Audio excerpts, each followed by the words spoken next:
Hello everyone, I am your maths teacher Ruchi Agrawal. लेके आई हूँ आपके लिए क्लास 10 मैथ्स का third chapter pair of linear equations in two variable. आज मैं इसका इंट्रोडक्शन वीडियो ले रही हूँ। आपको इसका इंट्रोडक्शन दूंगी, बेसिक इसका समझाऊंगी। फर्स्ट एक्सरसाइज 3.1 का, ठीक है। तो चैप्टर 3 है pair of linear equations in two variable. पहले हम इसका मीनिंग समझ लेते हैं। पेयर का मतलब है जब दो इक्वेशंस हों, ठीक है। लीनियर इक्वेशन जिसकी डिग्री होगी 1, राइट। लीनियर यानी जो डिग्री होगी 1। आपने 9th में पढ़ा था कि अगर लीनियर इक्वेशन है तो उसकी स्ट्रेट लाइन होगी। और पॉलिनॉमियल वाले चैप्टर सेकंड चैप्टर में भी हमने देखा था कि स्ट्रेट लाइन लीनियर इक्वेशन आपको या लीनियर पॉलिनॉमियल आपको क्या देते हैं, straight line. That's why it is called linear equation. मतलब वो इक्वेट कर रहा है, किसी वैल्यू से इक्वेट कर रहा है इन टू वेरिएबल्स। दो वेरिएबल्स होने चाहिए, तो वो क्या कहलाते हैं, pair of linear equations in two variables. आपको अगर सॉल्यूशन निकालने हैं टू वेरिएबल्स में, कि परफेक्ट सॉल्यूशंस निकालने हैं, तो उसके लिए आपको दो वेरिएबल्स की जो लीनियर इक्वेशन है उसमें आपको पेयर की ज़रूरत रहती है। अब मैथमेटिकल टर्म्स में हम इसको कैसे एक्सप्लेन करेंगे या कैसे हम इसे बताएंगे, तो वो हम जरा देखते हैं। Two linear equations in the same two variables are set to form a pair of linear equation in two variables, ठीक है। कोई भी दो लीनियर इक्वेशन है जिसमें दोनों वेरिएबल सेम है, जैसे कि मैंने यहाँ पे जनरल फॉर्म लिखी है, तो इनमें दोनों वेरिएबल यानी एक्स वाई और एक्स वाई हैं, तो वो एक पेयर ऑफ लीनियर इक्वेशन बनाते हैं टू वेरिएबल्स में, ठीक है। तो ये है general form of a pair of linear equation in two variables. General form आपको आनी चाहिए। एक इक्वेशन अगर आपने ली है a1x plus b1y plus c1 is equal to 0, तो दूसरी इक्वेशन क्या हो जाएगी, a2x plus b2y plus c2 is equal to 0। यहाँ पे आप नोटिस कर रहे होंगे कि दोनों जो इक्वेशंस हैं उसमें वेरिएबल्स आर सेम, लेकिन जो कोफिशिएंट्स हैं वो वेरी कर रहे हैं, ठीक है। तो अब इन कोफिशिएंट्स के लिए क्या कंडीशंस हैं, हमने पॉलिनॉमियल में भी देखा था कि इनकी कंडीशंस होती हैं, पर्टिकुलर कंडीशन होती हैं। तो a1 a2 b1 b2 और c1 c2 आल्सो, ये सब रियल नंबर्स होने चाहिए, ठीक है। कि जितने भी जो कोफिशिएंट्स होंगे सारे के सारे आपके क्या होने चाहिए, रियल नंबर। एक और इम्पॉर्टेंट कंडीशन ये है कि a1 square plus b1 square is not equal to 0 and also a2 square plus b2 square is not equal to 0। What does it mean, आपकी बुक में भी दे रखा है। इसका मतलब क्या है कि a1 और a2 जो हैं, a1 और b1 और a2 और b2 ये दोनों ज़ीरो नहीं होने चाहिए, ठीक है। जैसे आप इसको हम एग्जाम्पल से समझते हैं, कैसे दोनों ज़ीरो नहीं होने चाहिए।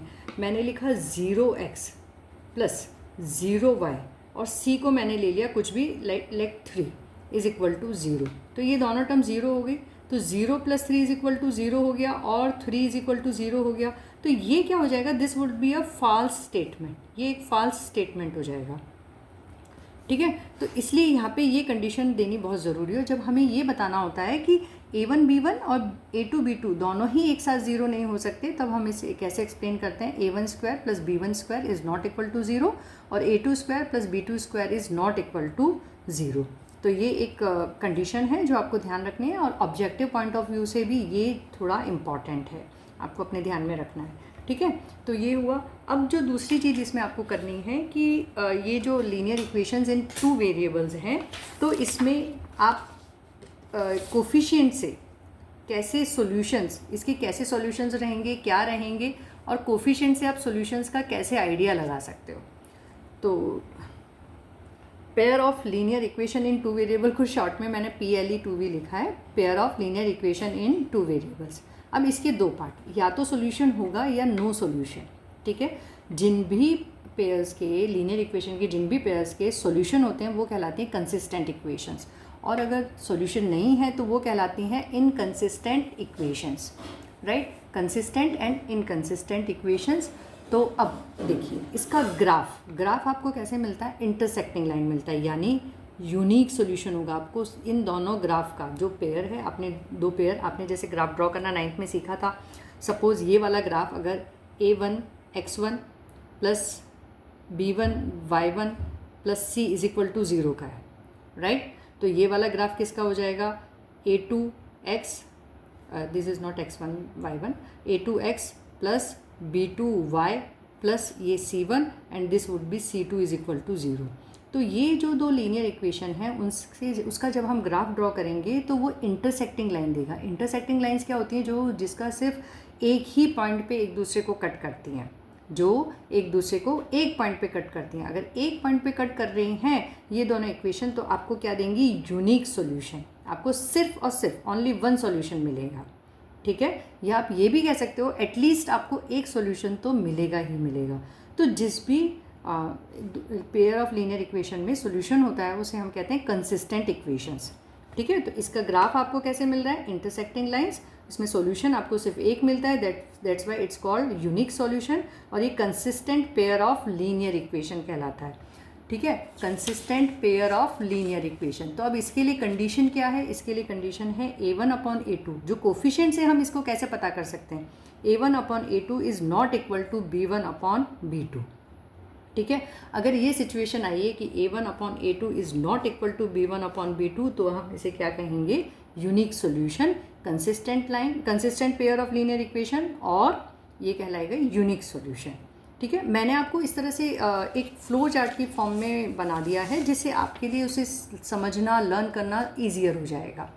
ठीक है, आप एक ही साथ। दूसरा कंसिस्टेंट पेयर, दो हैं कंसिस्टेंट पेयर में लीनियर इक्वेशन में, एक तो है इंटरसेक्टिंग लाइन और दूसरा है कोइंसिडेंट लाइंस। कोइंसिडेंट लाइन में क्या होता है कि जो दो ग्राफ की जो दो लाइंस हैं वो एक दूसरे को कोइंसाइड कर रही हैं या ओवरलैप कर रही हैं। जब वो ओवरलैप करती हैं यानी दोनों के सॉल्यूशन सेम आ रहे हैं, दोनों इक्वेशन की इनफाइनाइटली मैनी सेम सॉल्यूशन है।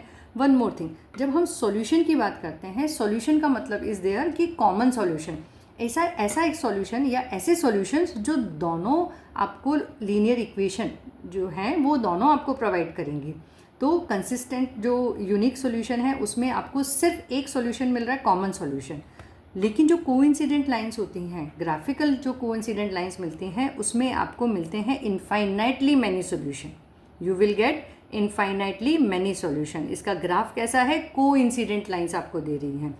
अच्छा, ये भी बनाती हैं हमारी consistent pair of linear equation. जैसे मैंने यहाँ पे आपको फ्लो चार्ट में डिवाइड कर दिया है कि ये जो linear pair of linear equation in two variables हैं, उसमें दो सिचुएशन हो सकती हैं, इधर सॉल्यूशन होगा, इधर सॉल्यूशन नहीं होगा। If there is solution they will be called consistent pair of linear equation, if there is no solution they will be called inconsistent pair of linear equation. Now, consistent pair of linear equation has two types. One is unique solution and second is infinitely many solution. अब ये जो हैं infinitely many solution जो हैं ये आपकी कहलाती हैं डिपेंडेंट इक्वेशन। ठीक है, अगर आपके बहुत सारे सॉल्यूशन निकल रहे हैं तो आप उसे क्या कहोगे, डिपेंडेंट, राइट। ये कंडीशन कब अराइज होती है, आप खाली लीनियर पेयर ऑफ इक्वेशंस को देखकर कैसे पता लगा सकते हो, तो उसके कोफिशिएंट से हम पता लगा सकते हैं। अगर a1/a2 का ratio b1/b2 is equal to c1/c2 है, अगर इनका रेशो इक्वल आ रहे हैं तो वो क्या हो जाएगी, कोइंसिडेंट लाइंस हो जाएंगी या consistent pair of linear equation of infinitely many solution. जो third condition is inconsistent pair of linear equation.